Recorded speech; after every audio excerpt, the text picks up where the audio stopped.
Copenhague, devant le Parlement danois mercredi. 1 millier de personnes se rassemblent en soutien à des réfugiés syriens dont la situation choque. Ils se sont vus retirer leur permis de séjour. Les autorités jugent la situation désormais sûre à Damas et ses environs. Cette Syrienne est d'un autre avis.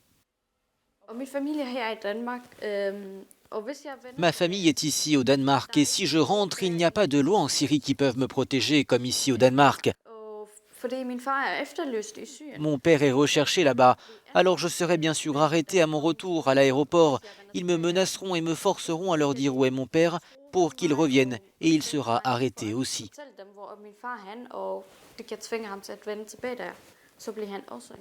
Les sociodémocrates à la tête d'un gouvernement minoritaire ont décidé de réexaminer les dossiers d'environ 500 Syriens. Au moins 189 se sont déjà vus privés de leur permis de séjour. Notre objectif n'est pas qu'ils vivent dans des centres pendant une longue période. Notre objectif est qu'ils rentrent chez eux et qu'ils puissent être une ressource dans leur pays d'origine avec les compétences et l'éducation qu'ils ont reçues au Danemark. Mais pour certaines ONG, les raisons de ce durcissement sont aussi politiques.